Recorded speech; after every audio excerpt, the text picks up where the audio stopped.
really, really delighted to welcome back to the University a very important guest. The gentleman sitting here is the US Ambassador to the United Kingdom, Matthew Barzun. You may not know much about him, but I know you're going to have a fabulous time in conversation with him. He has an amazing background. He's probably done more in his life than most of us will ever anticipate we'll do in our lives. Dot-com millionaire, major player in the Barack Obama re-election campaign, and now, of course, ambassador. He has a formidable team who have previously been ambassador. There's quite a number of them have gone on to be President of the United States. So guys, watch this space, because we might be in the future. So it's my very great delight to hand over the floor to Matthew Barzun. Thank you.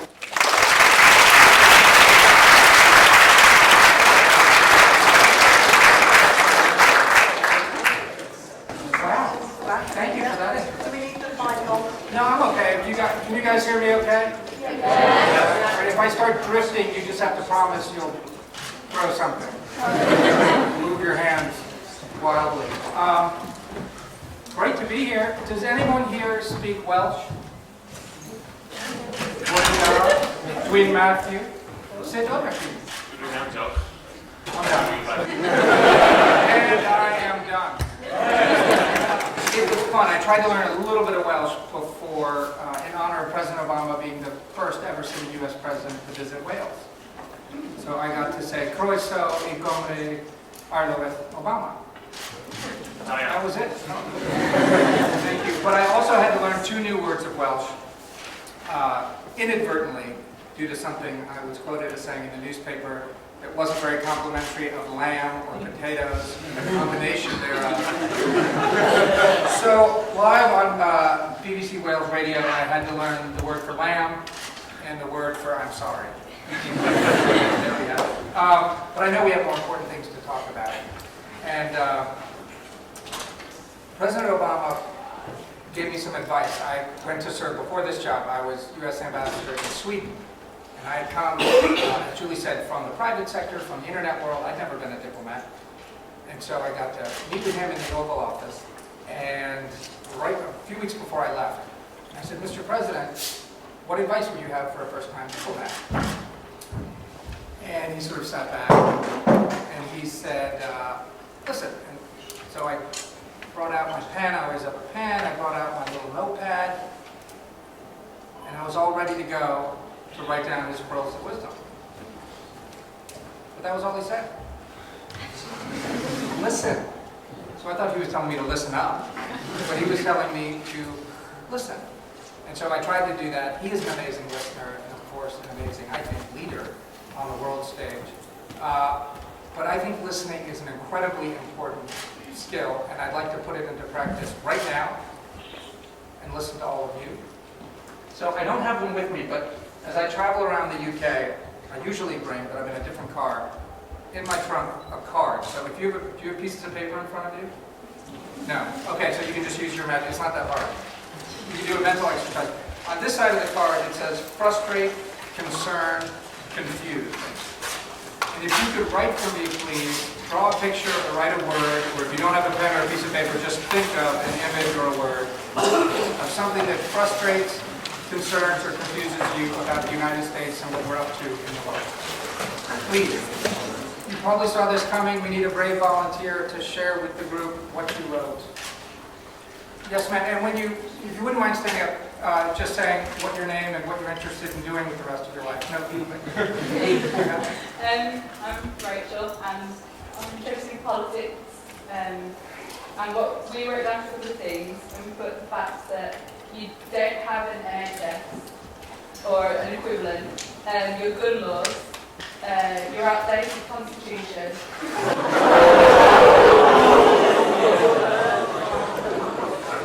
At least we have one.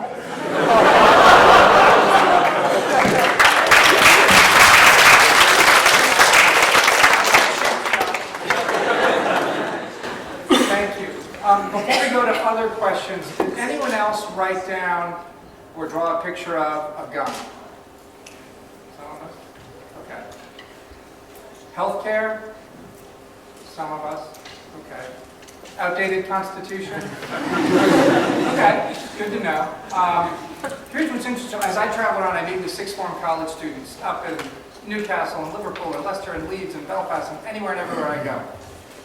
And I started this exercise. I've been to about 30 sixth form colleges so far, with about 100 people every time. And we started asking this question, and I was ready for Afghanistan, Syria, Guantanamo Bay, NSA surveillance, and these things generally do come up, and they may come up today. But at 100% of the schools we've been to, guns is the first thing mentioned, as it was today, in your list. And then when you ask for a show of hands, it's roughly 2/3 to 3/4 of all the hands go up. Which is fascinating for me as an American, and when I talk to my fellow diplomats, or just anyone I talk to, and I do the quiz, no one gets it right. But then once I say, it's guns, and they say, oh, of course. So this is something that you're not alone. I mean, lots of people here want to talk about guns. I don't think we have the time here to really get into that, but it's good to know that it's on your minds too. Gun violence is something in America, no American likes the gun violence in America. Now what to do about it, then you start to see lots of disagreement. And you have President Obama out there leading, trying to get some common sense gun reforms to keep people safer. He's run into a lot of opposition on that, so I don't have any clean resolution for you on that, but thanks for raising it. Okay, other issues, other hands. Yes, sir. I've got Richard High School in Cardiff. I put down the police shooting Michael Brown and then trampling all over the rights to the Constitution to defend. Okay, so that was a bunch of important issues that are sort of encapsulated by what happened in Ferguson, Missouri. Thank you for that. Yes, sir. Denying American policy of denying people who committed felonies to be able to vote in democratic elections. Everyone caught that? Like if you're a convicted felon, you can't vote? Yes, sir. Yeah, death penalty, capital punishment, different ways of putting it. Yes, ma'am. Too little? Too much? I have to ask.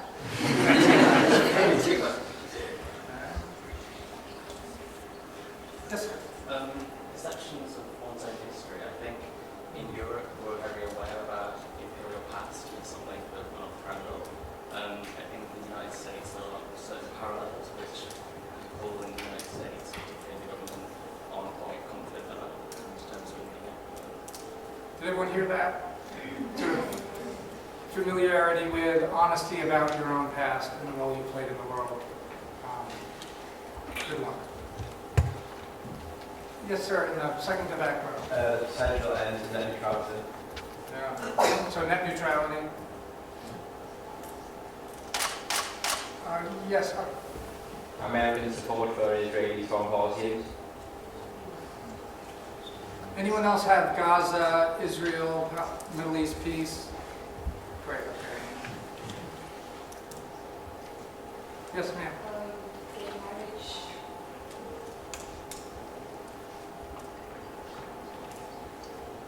Way in the back, sir. The political structure of America. Ah. Is that more frustration or more confusion? Frustration because the deadlock that happened when the Democrats and the Republicans couldn't decide on a particular policy. Yes, ma'am. The news coverage and like Fox News and stuff, it's quite biased.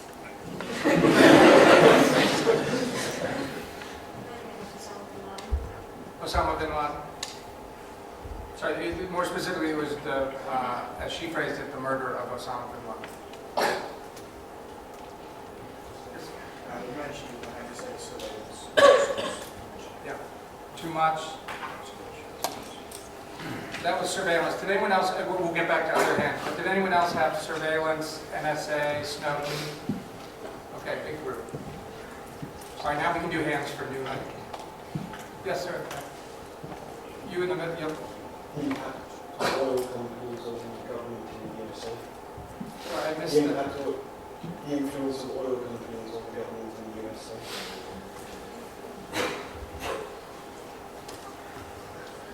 Can I take one quick pause on that one? This was around oil companies. One interesting thing is I travel around, And this gentleman down here touched on our past, and look, the United States, just like the United Kingdom, has a deeply imperfect past. We touched on the Constitution. We wrote into our Constitution, we enshrined slavery in it, said that slaves were worth 3/5 of a human being. So a deeply flawed and troubled past that is by no means, as Ferguson reminded us, behind us. But I think it is important. And people, if you think back, and many of you are maybe too young to remember the debates around the Iraq War, which President Obama famously, did not support at the time. But in any case, put that aside for a second. What a lot of people would say in settings like this were, I know what you're up to, America, you're just an empire. And you're going to end up in Iraq, you're going to go invade it, then you're going to go put in a puppet leader who does whatever you says, and you're going to own all the oil. I mean, that is what lots of people say. And these words reflecting on, with all the issues we're dealing with Iraq still, the Democratic elected leader for 2.5 times, depending on how you count it, was Maliki, who hardly agreed. I mean, very publicly, we had big disagreements on how he was being so divisive and not governing the way we thought he should. And guess how many of Iraq's oil fields are owned by American oil companies? Anyone want to guess? 0. So I think that is not the way a power-hungry empire would act. So I think those accusations sort of make for good propaganda often, but I don't think are borne out. Again, we're not perfect, and we're not trying to say we are, but that's not how we've actually behaved. Other comments? Yes, ma'am. Yeah, so America's never had a female president. Did anyone else have that? Or gender equality related issues? Yeah, a number of us. Okay. Great. Yes, sir. Enormous national debt, which stands at trillions of dollars. Great. Protections and economic policies and incredible subsidies and agriculture. So agricultural subsidies. I was on a similar point, it's double standards with the WTO and also it's overpowering the IMF to only serve Wall Street interests.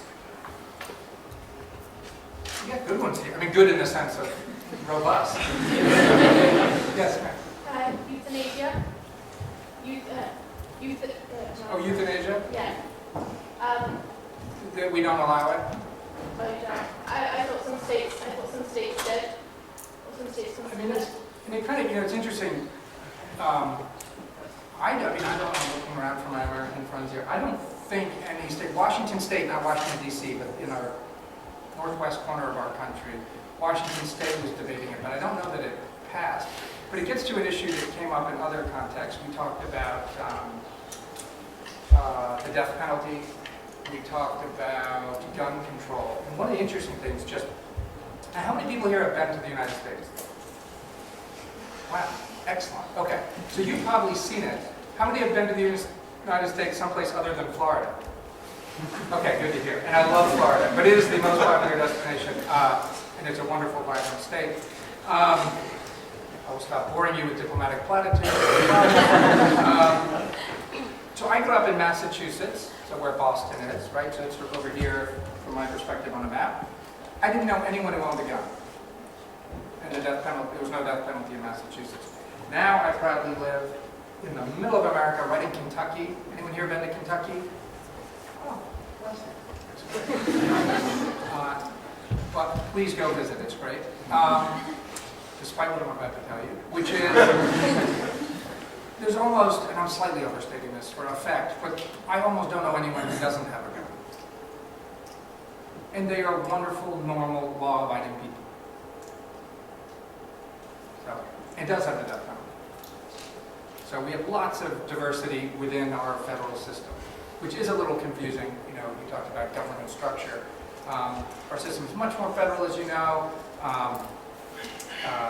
And when a president wants to do something like gun control, or majorly change our healthcare system, which President Obama did, and I'm proud to say he succeeded, but unlike a prime minister here, who by definition has the votes to get something done, most of the time, there's no guarantee if you're a president, you want to get something done, that you can get it done in our system. And it's actually designed to work that way. I mean, it's supposed to be slow and hard. It is not supposed to be what we saw a year ago. That kind of government shutdown. That is not normal. That is not okay. Excellent. Yeah, I'll take that one. Future of relations between the US and Iran, particularly with Hassan Rouhani in the present. Yes, this is about Iran, U.S. relationship with Iran. And it's a critical next few months, right? Because we have till November 24th to see if we can get a comprehensive deal done. It's going to be hard work. A lot of hard work. And I think they're meeting today in Geneva on it. And obviously lots of bad blood on both sides, on the Iranian side and on the United States side, dating back before 1979. A lot of people working hard to do that, and that would be great if we could get a deal. And we don't have time to go into all of these, but I wanted to just hear the issues on your mind. And I didn't have a whiteboard, but if I were writing them up there, as I wrote them on my sheet, interestingly, about half of them are issues that are obviously foreign policy related, that American diplomats like me are trained to and often talk about. But fully, the other half are gun control, death penalty, health care, gender equality, racial equality, all these issues that as Americans we know are big and we debate about back home, but we often think, oh, they're not foreign policy. But I think they are, because that's what's on your minds. And if Brits or other countries who are allies or partners around the world have such deep misgivings or misunderstandings or concerns about what we're doing back home, that's going to impact our foreign policy. So thank you for letting me know what's on your mind. And I think I'm running up against my time limit here. I wonder, before you go, if I could just ask you one question, the answer to which the people here might find interesting. As a serving diplomat, what advice would you give to the people here who are about to go into committee session to negotiate in order to arrive, hopefully, at agreement by this time tomorrow? At the beginning, you used the single word "listen." Are there other attributes which are very important for them? Yes, and thank you for asking that. Here's a little trick that I've used that's worked well so far in my life. If you go into, how many people here are either lawyers or want to be a lawyer? Okay, not that many. But I find amazing, if you go visit law firms, and on the campaign I had to often go to law firms when I went city to city, and you almost never see a whiteboard. And I used to be an internet guy, so I couldn't breathe without a whiteboard somewhere nearby. So I'd be in these settings and I'd sort of look madly, and they thought I was going to go right on the wall or something. And I said, my dad's a lawyer, my brother's a lawyer. I was like, why do lawyers never have whiteboards? And they said, dry erase kind of things. And they said, well, we love the written word. We think the written word's really important, so we don't want to have it all junky and bad handwriting. We want it in a document with red line revisions, and that's how we do stuff. And in answer to your question, I would suggest wherever possible, and I do this a lot, I always have a whiteboard or a flip chart there, and I'll say to you, if we're disagreeing about something, I say, well, here's a red pen or a green pen. Go draw up the world as you think it is now and what you want to change about it. And it is amazing what you can learn when you make people or ask people to draw the world. And you will find so many misunderstandings because the words that they use are misunderstood. And one little thought experiment to bring this home. If I asked you, don't really do it, but think of it. If I asked you to tie your shoes right now, if you have lace-up shoes, you could do it no problem. If I turned all the lights down in this windowless room and I said, do it in the dark, I'm pretty confident everyone here could tie their shoes in the dark. But if I asked you, gave you a piece of paper and said, please write, you guys are all really smart, really good writers, please write a paragraph explaining to someone who's never tied a shoe before how to tie a shoe. I've tried this. It is incredibly difficult to try to explain something that is so simple that you do a zillion times in your life, and yet words are not the best way to do that. So that would be my parting thought. So by the end of tomorrow, you will all know how to do your shoelaces up in the dark and tell other people how to do it. Okay. Ambassador Barzun, thank you very much. Thank you.